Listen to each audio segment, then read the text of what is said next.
বৃত্তি পেয়েছে, অথচ বিশ্ববিদ্যালয়ে স্কলারশিপ পেয়েছে। এত কিছু পাওয়ার পরে তার ভাইটা নাই, আজকে গুলি খেয়ে, পুলিশের গুলি খেয়ে পৃথিবীর থেকে বিদায় নিয়ে গেল। এ পরিবারটার কি হবে?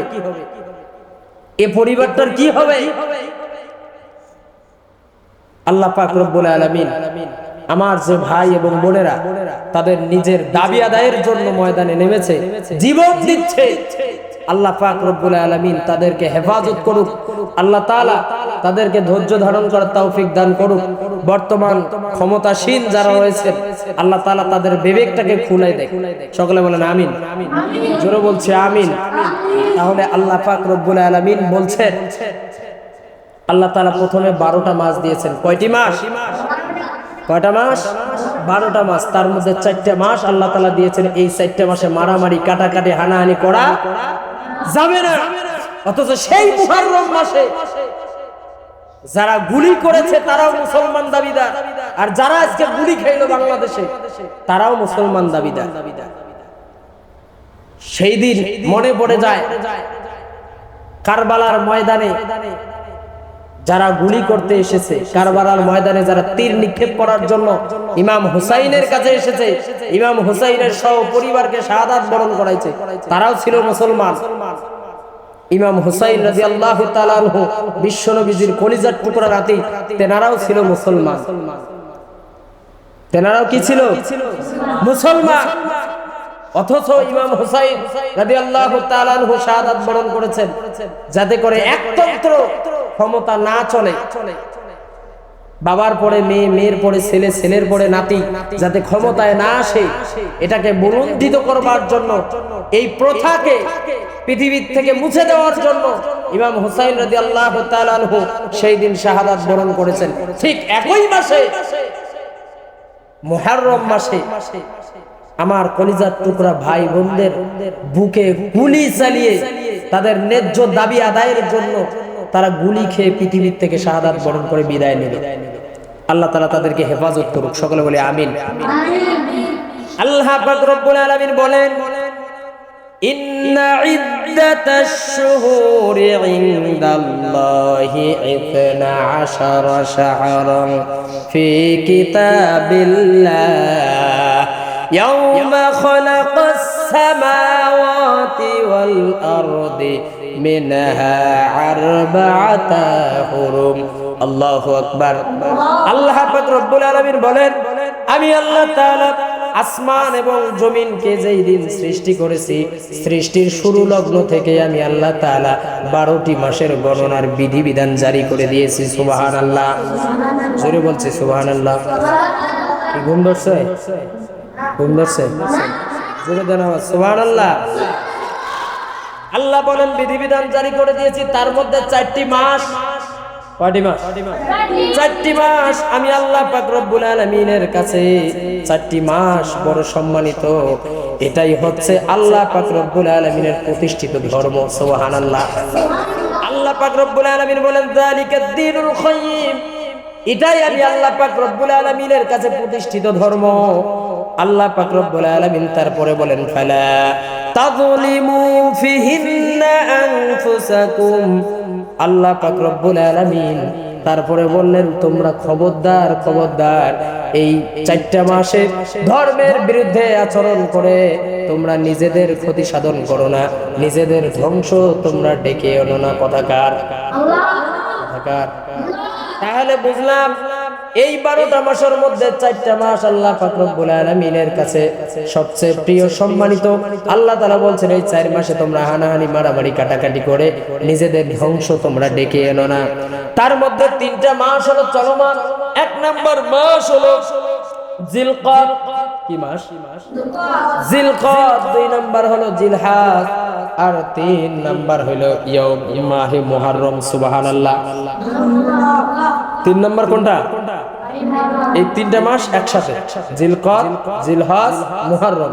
জিলকদ, জিলহজ, মুহররম।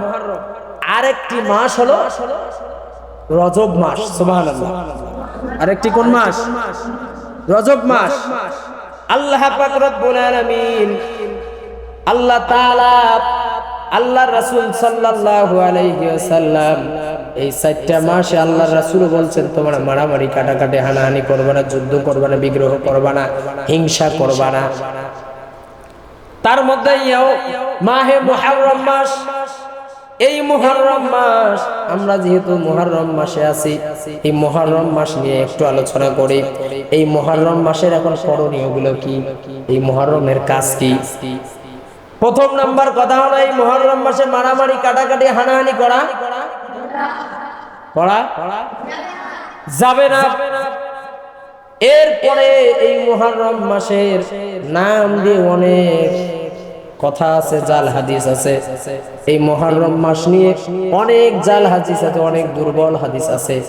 অনেকে এগুলো আবার পালন করে, বিশেষ করে শিয়ারা মাতম করে। মাতমটা কি? শিয়ারা মাতম করে, তারা নিজেদের বুকে চাপড়ায়, পিঠিতে চাপড়ায় রক্ত বাহির করে। নাউজুবিল্লাহ। আল্লাহর রাসূল বলছেন মাতম করা হারাম। যারা মাতম করবে, বুকে চাপড়াবে, দ্বীনকে সামনে রেখে দ্বীন ব্যবস্থাকে ইস্যু করে, যারা দ্বীনের নাম দিয়ে, ইসলামের নাম দিয়ে, কোরআনের নাম দিয়ে মাতম করবে, রক্তপাত করবে, এরা মুশরিক হয়ে ইন্তেকাল করবে। নাউজুবিল্লাহ। তার মানে হলো শিয়া, যারা হাই হুসান বলে বুকে থাপড়ায়, বুকে থাপড় মারে, পিঠিতে মারে, রক্তপাত করে, এদেরকে মুশরিক হয়ে মরা লাগবে। নাউজুবিল্লাহ। ইমাম হুসাইন রাদিয়াল্লাহু তাআলা আনহু ইন্তেকাল করেছেন, শাহাদাত বরণ করেছেন। আমাদের কলিজায় লাগে, কেননা আল্লাহর রাসূল সাল্লাল্লাহু আলাইহি ওয়াসাল্লামের কলিজার টুকরা নাতি ইমাম হুসাইন।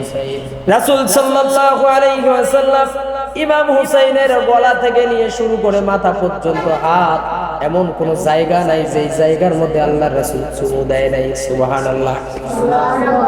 গলার মধ্যে চুমু দিয়েছে, চোখের মধ্যে, ঠোঁটের মধ্যে, নাকের মধ্যে, কানের মধ্যে, মাথায় আল্লাহর রাসূল ইমাম হুসাইনের চুমু দিয়েছে। সেই ইমাম হুসাইন রাদিয়াল্লাহু তাআলা আনহু কারবালার প্রান্তরে শাহাদাত বরণ করেছে। এটা বড় কষ্টের কথা, কলিজায় লাগে। ইমাম হুসাইনের ব্যাপারে আল্লাহর রাসূল সাল্লাল্লাহু আলাইহি ওয়াসাল্লাম বলেন, যেই মানুষ আমার হুসাইনকে কষ্ট দেয়, সে যেন আমি রাসূলকে কষ্ট দেয়। আল্লাহু আকবার। জোরে বলছি আল্লাহু আকবার। আল্লাহর রাসূল বলেন, যেই মানুষ আমার হুসাইনকে মহব্বত করে, যেই মানুষ আমার হুসাইনকে ভালোবাসে, সে যেন আমি রাসূলকেও ভালোবাসে। সুবহানাল্লাহ। যেহেতু ওই দিনে শাহাদাত বরণ করেছে, আমাদের উচিত নামাজ পড়ে দোয়া করা, আমাদের কারবালার প্রান্তর থেকে আমাদের শিক্ষা অর্জন করা। আমাদের উচিত ইমাম হুসাইন সপরিবারে শাহাদাত বরণ করেছে, কেন শাহাদাত বরণ করলো এটা বোঝা, এটা জানা। আল্লাহর জমিনে আল্লাহর দ্বীনটাকে প্রতিষ্ঠিত করবার জন্য, রাজতন্ত্র যাতে করে, রাজার পরে রাজার ছেলে যাতে করে ক্ষমতায় না আসে, এটাকে বিরুদ্ধ করবার জন্য ইমাম হুসাইন শাহাদাত বরণ করেছে। আমরা এগুলা তালাশ করি না, আমরা এগুলা খুঁজি না, বরং আমরা মাতম করি। আমরা সিন্নি খাওয়ার ধান্দায় থাকি, খিচুড়ি খাওয়ার ধান্দায় থাকি। অনেকে আছে ব্যাগ উঠায়া দিয়া খিচুড়ি রান্না করে, মিলাদ পড়ে, ইয়া নবী সালামু আলাইকা বলে, ইমাম হুসাইনের ইতিহাস শুনে চোখের পানি ফালায়। কিন্তু আল্লাহর রাসূল যে বলেছেন রোজার কথা, রোজা রাখে না, আছে না নাই? খাওয়ার সময় ভালো খিচুড়ি খাইতে হবে, ওই দিন খিচুড়ি রান্না করাই লাগবে, এটা কোনো হাদিসে নাই, এটা কোনো হাদিসে নাই। ওই দিন খিচুড়ি রান্নাই করতে হবে, খাইতেই হবে, এরকম কোনো হাদিস নাই। বরং এটা হাদিস, ওই দিন রোজা রাখতে হবে। কি রাখা লাগবে? কি রাখা লাগবে? রোজা রাখতে হবে। আল্লাহর রাসূল সাল্লাল্লাহু আলাইহি ওয়াসাল্লাম বলেন, আফদালুস সিয়ামি বা'দা রমাদান শাহরুল্লাহিল মুহাররম। সুবহানাল্লাহ। আল্লাহর রাসূল বলেন, রাসূল সাল্লাল্লাহু আলাইহি ওয়াসাল্লাম রমজানের পরে যে রোজাটাকে সবচেয়ে বেশি গুরুত্ব দিতেন, সবচেয়ে বেশি গুরুত্ব দিতেন রমজানের পরের যে রোজাটাকে, সেটা হলো শাহরুল্লাহিল মুহাররম। সুবহানাল্লাহ। আল্লাহর মাস মুহররম। আল্লাহর মাস মুহররম। এই মুহররম মাসে ইয়াউমে আশুরা 10 মুহররম যেই রোজার যেই দিন ইয়াউমে আশুরা 10 মুহররম যেই দিন, সেই দিন আল্লাহ রাসূল সাল্লাল্লাহু আলাইহি ওয়াসাল্লাম রোজা রাখতেন। সুবহানাল্লাহ। এবং রমজানের পর পরে এই রোজাটার গুরুত্ব আল্লাহ রাসূল সবচেয়ে বেশি দিতেন। সুবহানাল্লাহ। আমাদেরও থাকার দরকার আছে না নাই? কথা কেন আছে না নাই? তবে জরুরত নয়, জরুরি নয়, এটা মুস্তাহাব। রাখলে সওয়াব, না রাখলে অসুবিধা নাই, গুনাহ হবে তা নয়। আল্লাহ রাসূল সাল্লাল্লাহু আলাইহি ওয়াসাল্লাম হিজরত করে মদিনায় গেলেন। মদিনায় যাবার পরে আল্লাহর পয়গম্বর লক্ষ্য করে দেখেন ইহুদি যারা আছে এরা একটা রোজা রাখে 10 মুহররমের দিন। আল্লাহর পয়গম্বর প্রশ্ন করলো, তোমরা রোজা রাখো তার কারণটা কি জানতে চাই?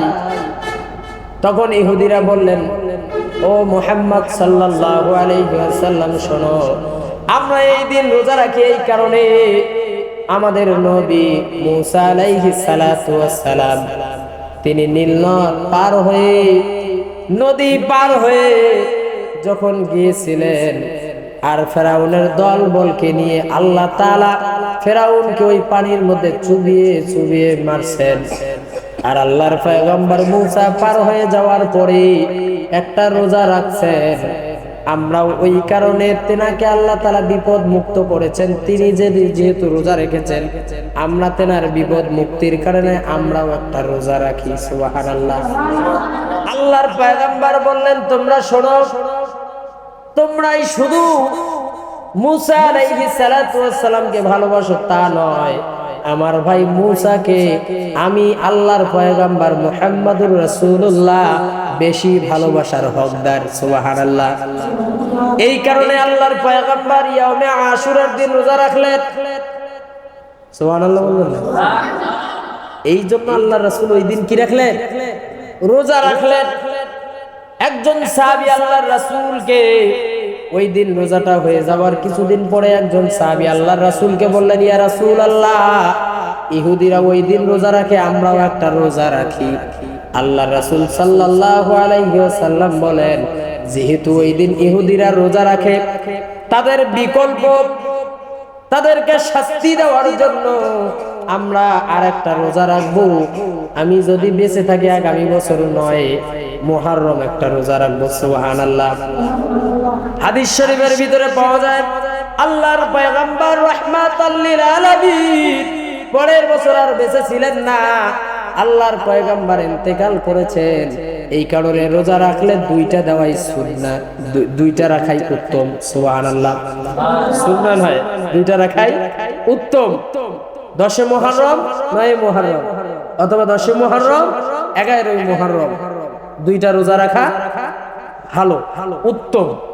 তাহলে আমরা যারা রোজা রাখবো, মাতব নয়, খিচুড়ির ড্যাং নয়, রাজপথে গিয়ে মিছিল নয়, বড় রোজার মাধ্যমে, আল্লাহর ইবাদতের মাধ্যমে আমরা আল্লাহ পাক রব্বুল আলামিনকে স্মরণ করব। সুবহানাল্লাহ। আল্লাহ তাআলা আমাদেরকে তৌফিক দান করুক। সকলে বলছি আল্লাহুম্মা আমিন। জোরে বলছি আল্লাহুম্মা আমিন। তাহলে প্রথম যে বিষয়টি আমরা বুঝলাম, দিন এবং রাতকে আল্লাহ তাআলা সৃষ্টি করেছেন বান্দার জিকিরের জন্য, গোলামের ইবাদতের জন্য। এরপরে আল্লাহ তাআলা 12টি মাস সৃষ্টি করেছেন। আসমান এবং জমিনকে আল্লাহ তাআলা যখন সৃষ্টি করেছেন তখনই তার মধ্যে 4টি মাস আল্লাহ পাক রব্বুল আলামিনের কাছে সবচেয়ে গুরুত্বপূর্ণ। একটি হলো জিলকদ, একটি হলো জিলহজ, আরেকটি হলো মুহররম, আরেকটা হলো রজব মাস। তার মধ্যে এই 4টা মাসে মারামারি, হানাহানি, কাটাকাটি, হিংসা, বিদ্বেষ, অহংকার, অহমিকা এগুলো করা যাবে না। তার মধ্যে ইয়াউমে আশুরা 10 মুহররম খুবই গুরুত্বপূর্ণ একটা দিন। এই দিনে আল্লাহ রাসূল রোজা রেখেছেন এবং এই রোজাটার গুরুত্ব কতটা, মাহে রমজানুল মুবারক মাসের পরপরে এই রোজাটার গুরুত্ব আল্লাহ রাসূলের কাছে সবচেয়ে বেশি। সুবহানাল্লাহ। এই কারণে এই মাসে এই তারিখে 10 মুহররম আমরা রোজা রাখবো এবং পাশাপাশি কি করব, হয় পরের দিন 11 মুহররম অথবা 9 মুহররম আরেকটা রোজা রাখবো ইনশাআল্লাহ। আল্লাহ তাআলা আমাদের প্রত্যেককে সহিহ বুঝদান করুন। সকলে বলছি আল্লাহুম্মা আমিন। যারা বলছে আল্লাহুম্মা আমিন। আরেকটি চমৎকার কথা আল্লাহ রাসূল সাল্লাল্লাহু আলাইহি ওয়াসাল্লাম বলেন, ইউকাফিরুস সাইয়্যাতিল মাদিআ। আল্লাহ রাসূল সাল্লাল্লাহু আলাইহি ওয়াসাল্লাম বলেন, যেই মানুষ ইয়াউমে আশুরার দিন রোজা রাখলো, কোন দিন? ইয়াউমে আশুরা 10 মুহররম রোজা রাখলো, গত এক বছরে যত গুনাহ হয়েছে আল্লাহ পাক রব্বুল আলামিন এই গুনাহগুলো বান্দার মাফ করে দেন। সুবহানাল্লাহ। বান্দার গুনাহ কি করে? মাফ করে দেন। আল্লাহ তাআলা আমাদেরকে এই রোজা রেখে আমল করার তৌফিক দান করুন। সকলে বলছি আল্লাহুম্মা আমিন। ওয়া আখিরু দাওয়াহুম আলহামদুলিল্লাহি রাব্বিল আলামিন। আসসালামু আলাইকুম ওয়া রাহমাতুল্লাহি ওয়া বারাকাতুহু।